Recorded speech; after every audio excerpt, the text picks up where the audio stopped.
Shalom. Esse é o primeiro vídeo tutorial da trilogia que tem como tema a libertação do povo de Deus e os 10 mandamentos. Então, no vídeo introdutório, eu reproduzi o contexto histórico em que se deu a libertação do povo de Deus, né, que vai de Abraão até José. A Bíblia fala que morreu José e morreu também Faraó, que conheceu José e seus méritos. E vai se levantar um novo Faraó.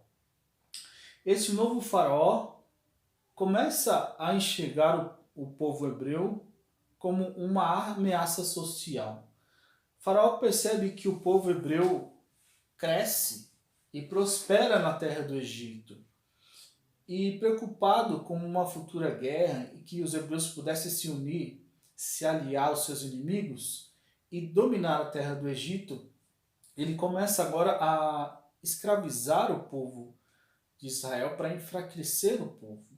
E ele vai então impor muitos impostos, um trabalho escravo. Através desse trabalho escravo ele vai construir as cidades armazéns de Pitom e Ramsés. Só que quanto mais ele oprime o povo, mais o povo cresce e prospera. Foi então que ele decide promover um infanticídio. Ele chama as parteiras hebreias e determina a estas que a partir daquele momento todos os bebês recém-nascidos dos hebreus meninos deveriam ser mortos. As parteiras tementes a Deus não vão obedecer à ordem de Faraó e com isso os hebreus vão continuar crescendo. Nesse contexto vai surgir um personagem chamado de Moisés, no hebraico Moshe, que quer dizer tirado das águas. Nasce Moisés, sua mãe esconde o menino e já não podendo mais escondê-lo, porque ele cresce, ela decide então determinar a sua filha Miriam que coloque o menino num cestinho e o dispense nas águas do rio Nilo. Eu acredito que a intenção da mãe de Moisés é que as águas do Nilo levassem o menino para outra cidade e ele escapasse desse infanticídio. Nessa ocasião, a princesa do Egito, filha de Faraó, está se banhando nas águas do Nilo. Uma de suas escravas encontra o cestinho com a criança e apresenta a filha de Faraó, que se encanta com o menino. A filha de Faraó chama uma de suas empregadas e determina que esta cuide da criança e lhe dá um salário para cuidar da criança. Esta empregada é justamente a mãe de Moisés. Há uma recompensa para os pais que são tementes a Deus. Deus abençoou a mãe de Moisés e permitiu que ela criasse e educasse seu filho e ainda recebesse um salário por isso. E diante disto, então, Moisés vai ser educado nos costumes dos hebreus, no temor ao Eterno. Moisés convive no palácio de Faraó, recebe uma formação e tinha a probabilidade de assumir o trono de Faraó.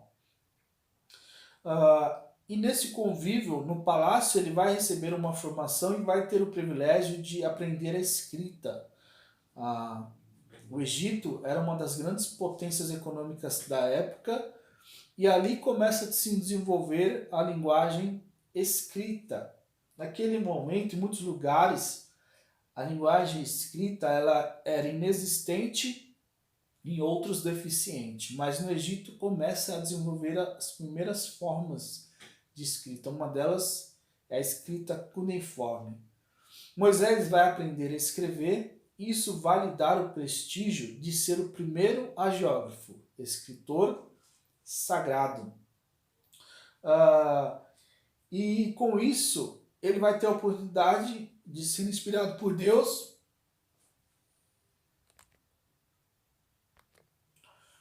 ele vai ser inspirado por Deus para começar a escrever a Bíblia. E Moisés é então o autor dos 5 primeiros livros da Bíblia, conhecidos no hebraico por Torá e no grego Pentateuco. A biografia de Moisés está dividida em 3 fases. Moisés viveu 120 anos em 3 períodos de 40 anos. A primeira fase, a sua infância, adolescência e formação no palácio de Faraó. A segunda fase, a sua fuga do Egito, a sua peregrinação no deserto como pastor de ovelhas, sua constituição de família, até a sua chamada, a sua vocação. A última fase é da sua vocação ao retorno ao Egito, né?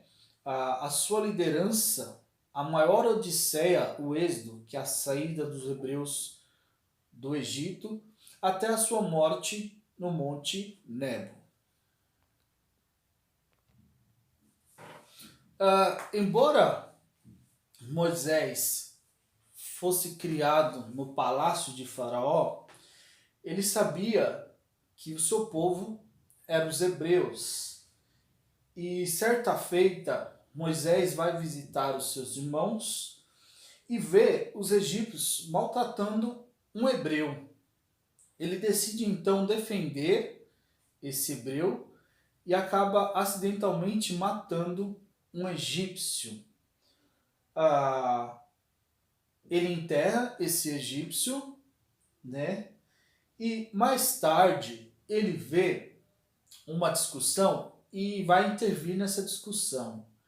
E é onde um dos egípcios vai revelar que aquele homicídio que Moisés havia cometido foi visto por alguém. Moisés, então, com medo de Faraó, ele decide, então, fugir para o deserto. Segundo alguns teólogos, esse ato heróico de Moisés em defender, né, os seus irmãos hebreus vai ser uma prova de que, para Deus, de que ele estava preparado para ser chamado por Deus, para ser o líder dos hebreus, para ser o defensor dos hebreus, para ser o redentor dos hebreus daquela escravidão. E Moisés então foge do Egito, e nessa fuga ele vai para outra região, onde ele se torna pastor de ovelhas. Essa experiência como pastor de ovelhas vai lhe dar uma habilidade para mais tarde ser pastor dos hebreus na peregrinação pelo deserto. E Moisés então constitui família, né? Se une à família de seu sogro Jetro. Certa feita, Moisés está apacentando o seu rebanho e ele vê na sarça, no Monte Horebe. A sarça é uma espécie de árvore que existe lá no Oriente Médio. E ele vê que existe uma coluna de fogo, uma bola de fogo envolvendo essa sarça, mas a sarça não se consome. A sarça ela não queima, né? Isso era uma revelação de Deus, uma manifestação de Deus a ele, lhe chamando para a sua vocação.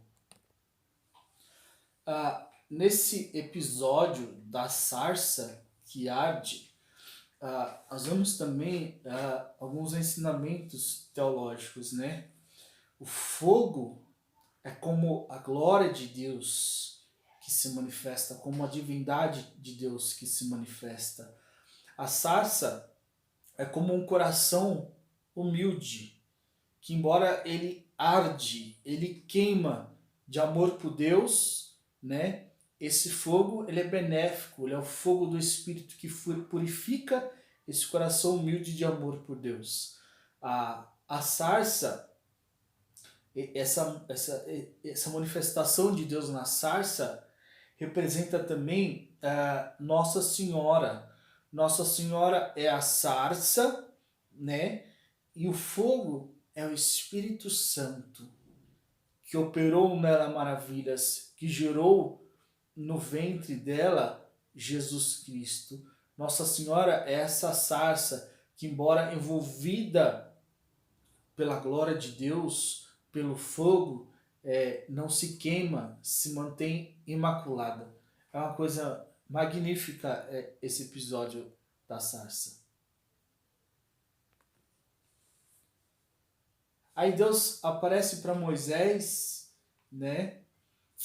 E aí Moisés vê Deus chama ele, e aí Moisés corre em direção a Deus. Aí Deus fala para ele assim: Moisés, tira a sandália dos seus pés, porque o lugar que você está é um lugar santo. Alguns vão dizer que a sandália de Moisés tinha alguns símbolos ali dos deuses pagãos do Egito, por isso Deus manda que ele tire a sandália. Mas nós podemos interpretar de uma maneira moral que as sandálias representa toda a carga, toda a sujeira mundana, todo o nosso materialismo que nós precisamos deixar, né, de lado, que nós precisamos tirar para poder caminhar em direção a Deus e responder ao seu chamado. Então Deus, nessa ocasião, diz a Moisés que ouviu o clamor do povo, que viu a opressão do povo e que escolheu Moisés para ser o líder, para libertar o povo da escravidão do Egito.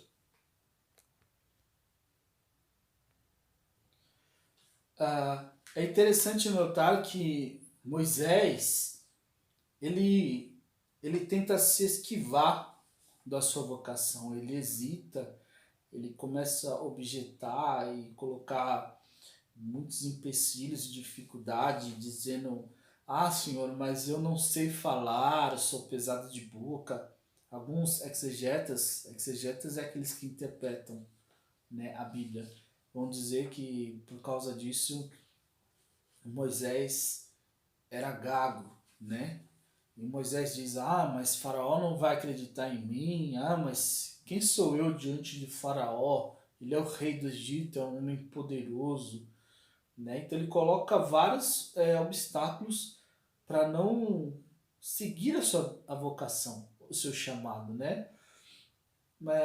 Mas aqui é interessante observar que Deus fala para ele: eu sou contigo. O que for necessário fazer para que você cumpra o meu chamado, eu vou fazer. E aqui também a lição que fica, como disse Albert Einstein, é que Deus não escolhe os capacitados, mas capacita os escolhidos. Então, se Deus tem uma vocação para você, seja ela qual for, né? Ainda que você fale: nossa, mas por que eu? Eu não tenho capacidade, eu não tenho dom para isso, né? Mas se Deus está te chamando, fiel aquele que começou a boa obra para aperfeiçoá-la em sua vida. Eu gostaria aqui de enfatizar algumas características da liderança de Moisés, tá? Então, Moisés, ele tinha uma comunhão com Deus muito grande. Deus vai falar com Moisés a Peniel, como diz a Bíblia, né? Face a face, né? Tanto aqui na aparição da sarça, como em várias outras situações, como no Monte Sinai, quando ele recebe os 10 mandamentos, Deus fala: Moisés, sobe no Monte Sinai, e o povo aguarda lá embaixo. Eu vou falar com você. A Bíblia fala que Moisés ficou vários dias lá em cima no Monte Sinai recebendo a revelação, os 603 mandamentos da lei de Moisés. E quando ele desceu, a glória de Deus era tão forte nele, impregnada no rosto dele, que o rosto dele brilhava a ponto que as pessoas não conseguiam nem olhar nos olhos dele. Tamanha era a glória de Deus que ficou nele. quando Miriam, sua irmã, se rebela contra a sua liderança, Deus põe uma enfermidade nela, uma espécie de lepra, por causa da rebelião dela, da rebeldia com ela. Deus repreende Miriam e fala assim: Miriam, o meu negócio com Moisés é no particular. Foi ele que eu chamei para líder. Ele pode ser falho, errante, mas o meu negócio é com ele. Né? A minha comunhão com ele é ímpar. Então essa é uma das características de Moisés, a sua comunhão com Deus. A liderança de Moisés, ela tinha uma hierarquia muito centralizada. Ele estava no topo da hierarquia. Ele era como uma espécie de sumo pontífice, né? Ele é como se fosse uma tipologia do Papa, né? Um vigário de Deus naquela época, né? No começo ele tinha que cuidar de tudo, né? Todo aquele povo que saiu do Egito, né? As 12 tribos de Israel, a ponto de seu sogro chegar para ele e falar assim: Moisés, tu vai morrer, meu filho. Você tem que estabelecer uma hierarquia, né? Então coloque aí líderes que vão te ajudar, né? A cada 50 pessoas, que era chamado de clã, né? Um grupo de 50 pessoas, uma casa, o limite era 50 pessoas numa casa, chamava clã. Então coloca um líder em cada clã e quando houver algo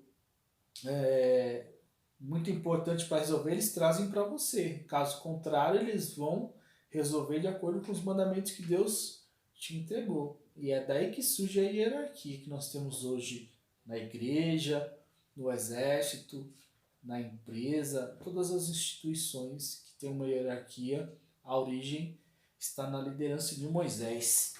Moisés também tinha uma característica na sua liderança que é intercessor. Moisés, em toda a sua vida, enquanto líder dos hebreus, sempre que os hebreus tropeçavam na lei, sempre que os hebreus estavam a perigo, Moisés intercedia a Deus pelo povo e Deus sempre ouviu a intercessão de Moisés, né? E aí os santos da igreja vão dizer: se Moisés, enquanto estava preso à sua carne, enquanto ainda pecador, né, falho, errante, intercedeu ao povo, intercedeu a Deus pelo povo e Deus ouviu, não será agora que os santos, libertos dessa carne, na glória, junto de Deus, não vão deixar de interceder? Aqui nós já vemos forte um dos fundamentos, uma base bíblica da doutrina da intercessão dos santos, né? Nós já vemos isso na liderança de Moisés, não só Moisés, como Abraão também, né? Só que uma outra característica da liderança de Moisés é que ele era muito dependente de Deus, né? Moisés ele sempre se sentiu incapaz e ele sempre buscou o auxílio de Deus, ele sempre recorreu a Deus. Sempre que o povo se via diante de uma situação difícil, ele ia orar a Deus, ia consultar a Deus, né? E todo o feito em sua vida se deu mediante a mão forte, né, do Eterno, El Shaddai, Todo-Poderoso. Moisés também tinha uma característica de um instinto protetor, como nós vimos, né, quando ele ainda vivendo no palácio de Faraó, mesmo diante de todo o conforto, de todo o prestígio que ele tinha, ele nunca se esqueceu das suas origens e ele sempre ia visitar os seus irmãos, e quando ele vê um dos seus irmãos hebreu sendo oprimido,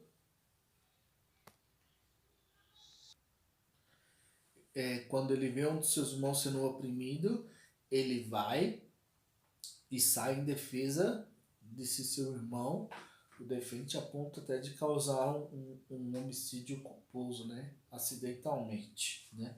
Então essas são uma das características de Moisés. Agora, eu quero nessa última parte desse primeiro vídeo tutorial, eu quero entregar para vocês mais uma pedra do quebra-cabeça. Veja bem, embora isso aqui é uma formação catequética para confirmá-los na fé, o sacramento do crisma, eu estou também introduzindo um conteúdo de nível superior teológico, para que vocês possam crescer, né?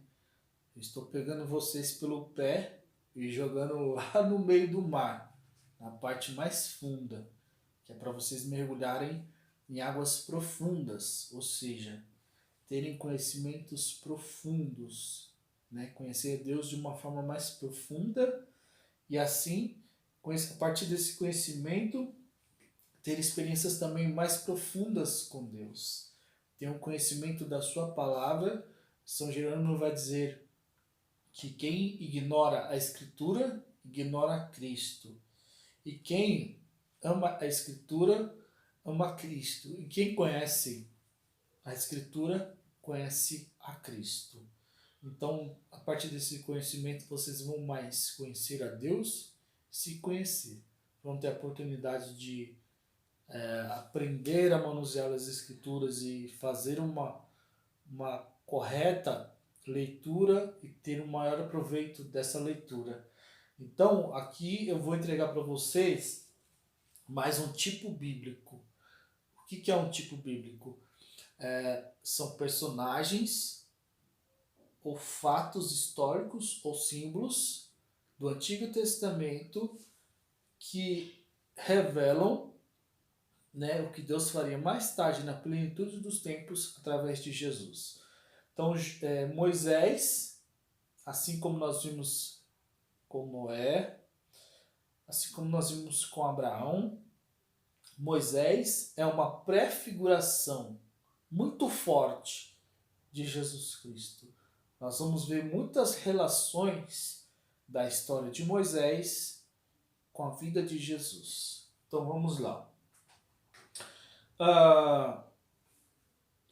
Primeiro, quando Moisés nasce, sua vida corre perigo. O poderoso da época está tentando matar todas as crianças. Quando Moisés nasce, Faraó determina a morte de todos os recém-nascidos dos hebreus. Quando Jesus nasce, o que Herodes faz? Manda matar todas as crianças de 2 anos para baixo. Então os dois, quando nascem, correm perigo de vida. Peregrinos no Egito. Então Moisés, ele era hebreu, mas nasce no Egito e então ele vive peregrino no Egito. Jesus, quando ele nasce em Belém, quando Herodes manda matar as crianças, o anjo vai, avisa José. José pega Nossa Senhora, o menino Jesus, e foge. Para onde? Para o Egito. Jesus também foi peregrino no Egito. Tanto é que diz a Escritura, né, na profecia: do Egito chamei meu filho. Então essa é mais um. Os 2 peregrinos no Egito. Educados por mães tementes a Deus. Então, Moisés foi educado por sua mãe, que era hebreia, temente a Deus, né? E Jesus, educado por Nossa Senhora, temente a Deus, né? Muito temente a Deus. A tradição diz que a Virgem Maria, desde muito nova, ainda mocinha, ela ajudava no templo de Salomão, né? Ela era uma Eshet Hayu, uma mulher de valor, né? Ambos criados para servir e não para serem servidos. Então, Moisés, ele foi criado por sua mãe, mas Deus já tinha um propósito na vida de Moisés de que ele fosse o líder, né, do povo hebreu. E um líder, ele não é um príncipe do povo, ele é um serviçal, né? Ele é um servo do povo, né? Jesus também. Jesus não foi criado pela Virgem Maria para herdar o trono de César. Assim como a mãe de Moisés não criou ele para herdar o trono de Faraó. Jesus foi criado não para ser servido, mas para servir. Ele mesmo diz, né? O Filho do Homem veio não para ser servido, mas para servir. Aquele que quiser ser o primeiro, seja o último. O que ele fez na última ceia? Assim como eu, sendo mestre e Senhor, lavei os vossos pés, fazei vós também. Né? Ambos renunciaram ao trono. Então Moisés, né, criado no palácio de Faraó, tinha probabilidade de herdar o trono de Faraó. Moisés, a princípio, era visto por aquele faraó da época, pela filha de Faraó, como um príncipe do Egito. Mas ele renunciou ao trono de Faraó, né? Assim como Jesus, né, que veio do céu, como vai dizer a carta aos Filipenses, né, que sendo Deus, né, se despojou da sua glória, ele desceu do trono e se fez homem e foi obediente até a morte e morte de cruz. Então Moisés renunciou ao trono de Faraó, Jesus renunciou ao seu trono de glória, né? Quando Jesus entra na cidade de Jerusalém montado no jumento, domingo de Ramos, que está chegando, né, a entrada triunfal de Jesus na terra de Jerusalém. Depois eu vou até gravar um vídeo explicando por que o povo, quando vê Jesus montado no jumento, começa a tirar as roupas, as capas, joga no chão e forma um tapete para Jesus passar, pega os ramos e começam a abanar os ramos e aclamar: Hosana, Hosana nas alturas, bendito que vem em nome de Adonai, o Senhor. Por que o povo fez isso? Tem um porquê. Tem uma ligação muito interessante que depois eu vou gravar um pequeno vídeo explicando isso, né, e fica como um vídeo complementar dessa aula, tá? Então, Jesus entra na cidade de Jerusalém, o povo aclama ele como bendito que vem em nome do Senhor, Hosana ao filho de Davi. Opa! Por que o povo aclama ele como Hosana ao filho de Davi? Sendo que o pai dele, biológico, é claro, é José. Porque o povo judeu dos tempos de Jesus sabiam que havia uma promessa a Davi, que da casa de Davi viria um que herdaria o seu trono e o seu reinado seria eterno. Davi foi o segundo rei de Israel. E depois de Davi, toda a sua descendência, a dinastia davídica, foram os reis de Davi, de Israel. Né? Nos tempos de Jesus, o rei de Israel não tinha, o rei da época era o imperador romano, né? E o povo sabia que havia uma promessa que o Mashiach, o Messias, o Salvador, ele viria da raiz de Jessé. Jessé é pai de Davi, ou seja, viria da descendência de Davi, parente de Davi, da tribo de Judá. E que este herdaria o trono de Davi.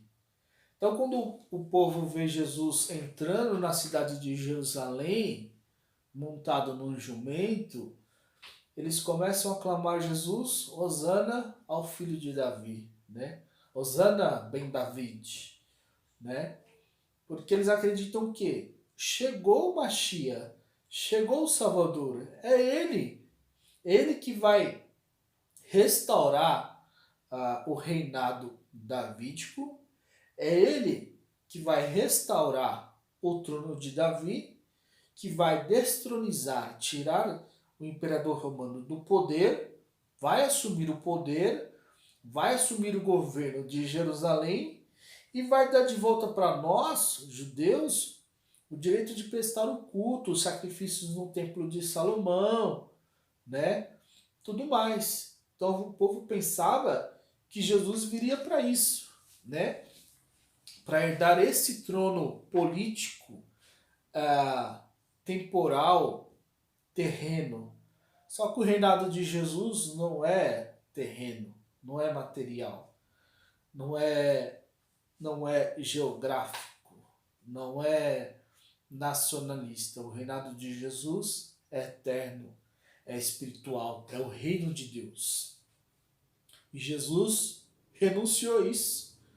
Quando o demônio tenta Jesus, ele leva Jesus no pináculo do templo, o templo de Salomão. Pináculo era o ponto mais alto do templo. Era o ponto mais alto até que havia lá na cidade de Jerusalém, dentro da cidade de Jerusalém. Todas as vezes que tinha alguma festa do calendário judaico, o chofarista, né? O chofarista, ele subia até o pináculo do templo e lá tocava o chofar. E lá tocava o chofar. O que é o chofar? O chofar é um instrumento, vamos dizer assim, não é um instrumento musical, é um instrumento litúrgico. Isso aqui é uma réplica de um chofar. Então o que é o chofar? Chofar é um instrumento de sopro feito de um chifre de animal, que pode ser de carneiro ou do unicéfalo, né? E toda semana, no início do Shabat, que é o sábado sagrado dos judeus, então o chofarista, havia um judeu específico, e ele era responsável de subir lá no pináculo do templo, na parte mais alta do templo, e de lá do pináculo ele tocava o chofar e anunciava o começo de um novo Shabat, né, de um novo sábado, o sábado sagrado. Ou então o começo de uma época festiva, né? Então, sempre nessas ocasiões, no tempo de Jesus, o chofarista subia no pináculo do templo e lá tocava o chofar, né? E é nessa parte que o demônio leva Jesus para tentá-lo, dizendo: se você se prostrar diante de mim e me adorar, eu vou te dar todo esse reinado para você. Tudo é meu. Eu vou dar tudo para você. Se você me adorar, eu vou te dar esse trono. Olha só. Jesus falou assim: para trás de mim, Satanás. Porque está escrito: só ao Eterno adorarás e só a Ele prestarás culto. Jesus falou: ele tá de piadinha comigo, ele tá de brincadeira comigo, que eu vou me prostrar diante dele, cobiçando esse reinado terreno. Isso aqui não é nada seu, isso aqui é do meu Pai. E foi meu Pai que criou através de mim o Verbo eterno. Né? Bendito sejas tu, Senhor nosso Deus, Rei do Universo, que criaste tudo pela tua palavra, o Verbo eterno. E disse Deus: haja luz, e houve luz. Tudo que o demônio estava oferecendo a Jesus é do Pai. E o Pai criou através dele mesmo, Jesus. Mas por que o demônio ousa em dizer que tudo aquilo, todo aquele reinado era dele? Por quê? Porque os governantes daquela época, as autoridades daquela época, os reis daquela época governavam sob domínio das trevas, sob domínio do inimigo, que São Paulo vai dizer, o mundo jaz no maligno. E não é diferente nos dias de hoje, né? Tá cheio de endemoniado lá em Brasília, né? Tá cheio de endemoniado lá no Senado, aprovando leis para destruir a família e a igreja, né? E Jesus, então, Moisés renunciou ao trono de Faraó e Jesus renunciou ao trono do imperador romano. O trono dele é um trono de glória. Ambos foram defensores dos oprimidos. Então, Moisés, ele defendeu os hebreus que eram oprimidos e escravizados pelo Egito, por Faraó, por Ramsés. E Jesus defendeu os oprimidos, né? O médico veio ensinar para os doentes, né? Foi o que Jesus ensinou. Ele andou entre cegos e leprosos, né?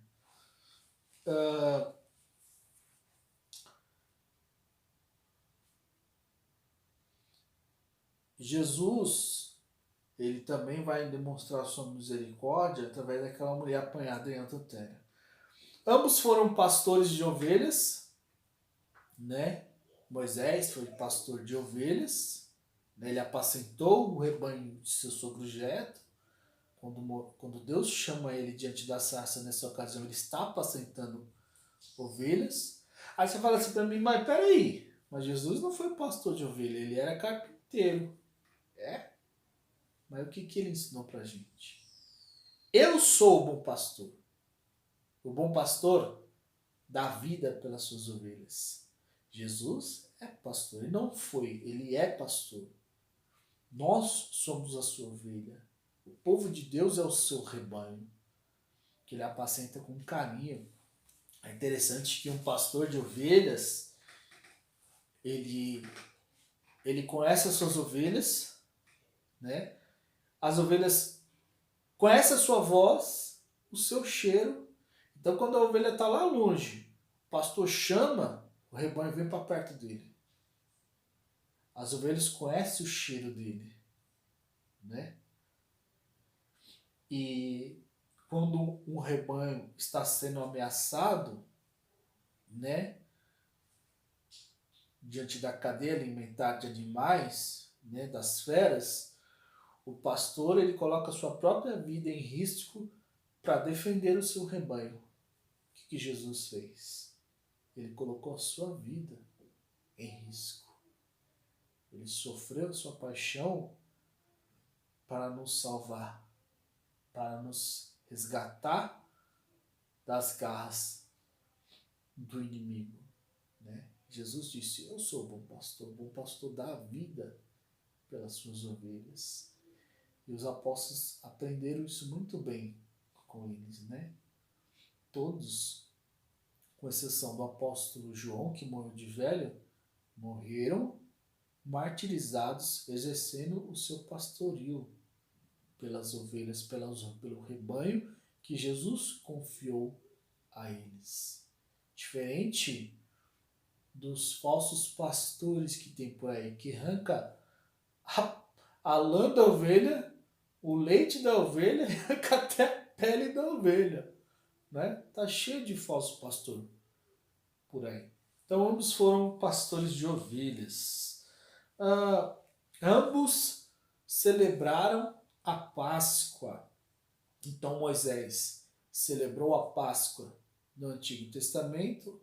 Nós vamos ver, né, no próximo vídeo tutorial a instituição da Páscoa por Deus e a celebração da Páscoa por Moisés e todos os hebreus, as vésperas do êxodo do Egito, né?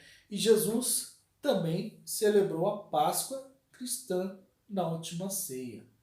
Então nós vamos descobrir qual é a origem da Páscoa, qual o seu significado e qual é a relação da Páscoa do Antigo Testamento com a Páscoa cristã. É fundamental, uma coisa assim de derramar lágrimas de alegria, tamanho o tesouro que é revelado por Deus nesse feito extraordinário que é a Páscoa.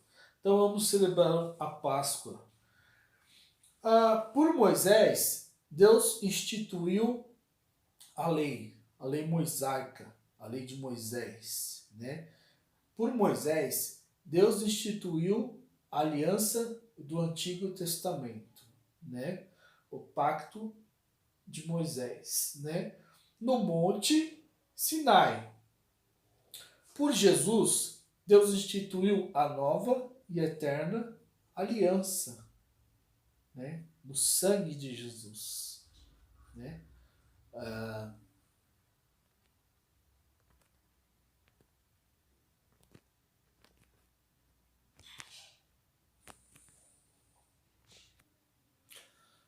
Jesus celebrou a Páscoa cristã. Por Moisés, Deus instituiu no Monte Sinai a antiga aliança, a aliança da lei, os mandamentos, né?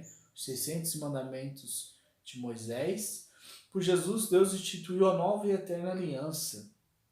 Por Moisés, lá no Monte Sinai. Por Jesus, no Monte Calvário, né? Através de Jesus, Deus institui a nova e eterna aliança. Na última ceia, Jesus toma o cálice e diz, né? Tomai todos e bebei, este é o cálice da nova e eterna aliança no meu sangue, que é derramado por vós. Então, ambos celebraram a Páscoa através de Moisés. Deus institui no Monte Sinai a antiga aliança, por Jesus no Monte Calvário, a nova e eterna aliança. Jesus Cristo, Moisés libertou os hebreus da escravidão do Egito. Né? Através de Moisés, Deus libertou os hebreus da escravidão do Egito. Através de Jesus, Deus nos libertou a humanidade da escravidão do pecado. Então, através de Moisés, Deus liberta os hebreus da escravidão do Egito. Através de Jesus, Deus liberta a humanidade da escravidão do pecado. Ambos foram provados no deserto.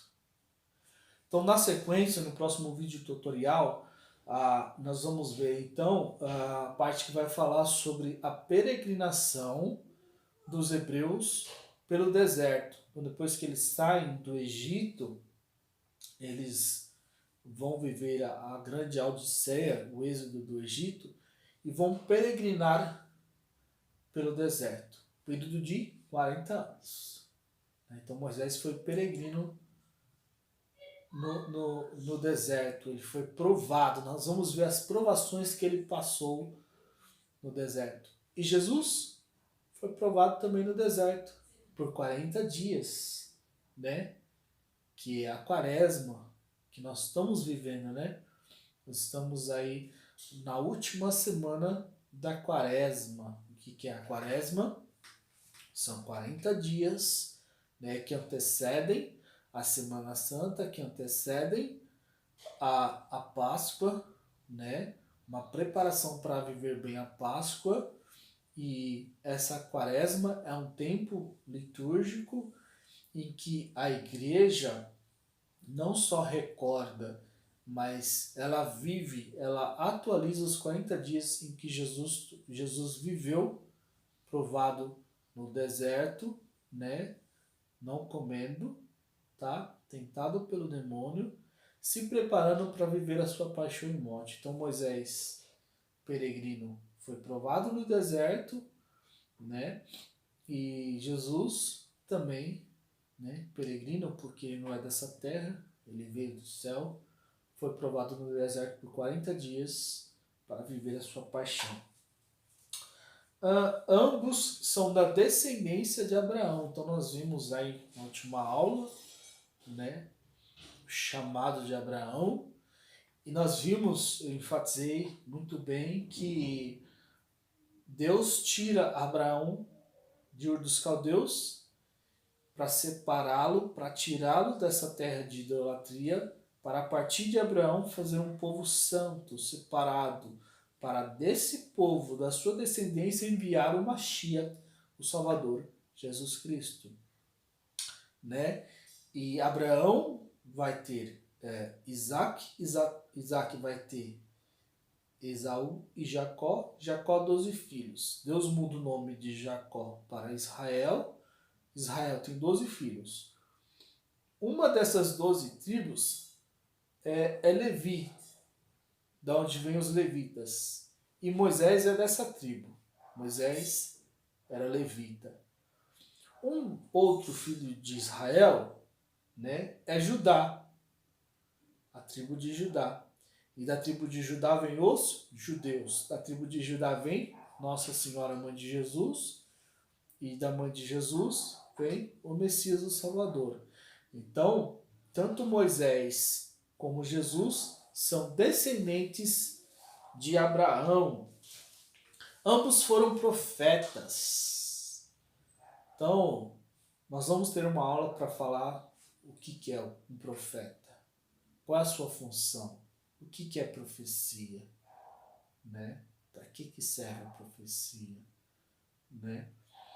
E Moisés foi um profeta, né? Porque através de Moisés Deus faz a grande revelação no Monte Sinai, né? A ortoga da Torá, a ortoga dos 10 mandamentos, a entrega da lei, né? A igreja ensina que a maior profecia é a palavra de Deus, né? E Moisés, como profeta, também escreveu a palavra de Deus, mas profeta também no sentido de receber de Deus a palavra e transmitir aos hebreus. Essa é uma das funções do profeta. Ele é um canal, ele é um mensageiro. Então, Deus falava a Moisés e Moisés transmitia ao povo. Deus não falava direto com o povo. Deus falava a Moisés e Moisés transmitia. Então, o profeta também tem essa função, né? Ele é um intermediário de Deus. Então, Moisés intermediava ao povo por Deus. Um profeta também denunciava o pecado. Então, quando o povo pecava, né, e Deus repreendia, advertia, era através de Moisés. Nós vamos ver isso na ocasião do bezerro de ouro no próximo vídeo tutorial, né? Então o profeta ele também denuncia o pecado, tá? Moisés, ele ensinava a palavra de Deus. Deus falou para Moisés: santifica o povo, né? Então o profeta ele também tem essa função de ensinar a palavra de Deus para que o povo aprenda a palavra de Deus e viva a palavra de Deus e seja santo, porque Deus é santo, tá? E Jesus é o profeta dos profetas, né? Todos os profetas falavam da vinda do Mashiach, o Messias. E quem é o Mashiach? É Yeshua, é Jesus, né? Mas ele é o profeta dos profetas porque ele fez a maior das revelações. Nos revelou, né, a boa nova do Evangelho. Nos revelou o plano de redenção. Nos revelou Deus como ninguém revelou. Ele é a plenitude da revelação. Ele é o intermediário. Ninguém vai ao Pai senão por mim, disse Jesus. Né? Para chegar a Deus, né, é necessário passar por Jesus. Porque a partir do momento que Adão e Eva pecou no Éden, eles foram expulsos do paraíso. Fechou-se o acesso a Deus. Jesus vai abrir novamente esse acesso a Deus, né?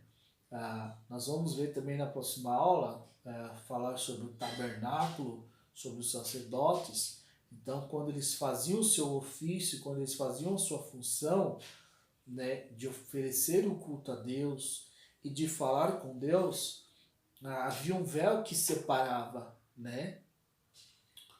sacerdote, o sumo sacerdote e a glória de Deus, né? Esse véu foi rasgado quando Jesus, ele na sexta-feira da paixão, às 3 horas da tarde, quando ele entrega o seu espírito a Deus, a Bíblia fala que esse véu que estava lá no tabernáculo, que mais tarde foi levado para o templo de Salomão, ele vai rasgar do alto a baixo, abrindo esse véu e nos dando livre acesso a Deus, ao Pai. Então Jesus é o profeta dos profetas, ele fez a maior revelação. Ele nos intermedia a Deus, né? Ele denunciou o pecado, né, de sua época.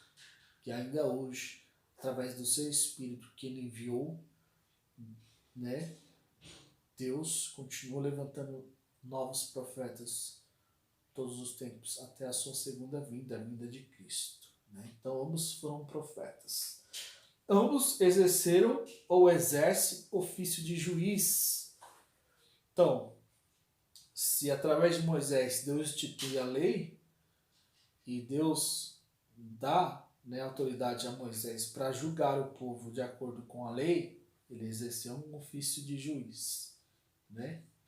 E Jesus, ele é o juiz dos juízes. Ele julgou a nossa causa perante o Pai. Só que ele julgou de uma maneira totalmente diferente. Éramos culpados. Éramos para ser condenados. Éramos para ser condenados sem piedade por causa do nosso pecado. Mas ele advogou também a nossa causa. Ele foi não só juiz, mas também advogado. E ele julgou a nossa causa com justiça, porque nós éramos para sofrer a condenação. Mas essa condenação ele carregou sobre si. Éramos para ser castigado. Esse castigo ele carregou sobre si. O que Isaías vai dizer no capítulo 53? Ele carregou consigo as nossas dores e as nossas enfermidades, né? Ele tomou sobre si, né, o nosso castigo que nos traz a paz. Então ele nos julgou e nos absolveu diante de Deus, porque ele carregou a nossa condenação, ele cumpriu a nossa pena, ele, né, nos colocou em paz diante de Deus. São Paulo vai dizer na carta aos Romanos, capítulo 5, versículo 1, justificados pela fé em Jesus Cristo, temos paz com Deus. Jesus apaziguou né, a ira de Deus conosco.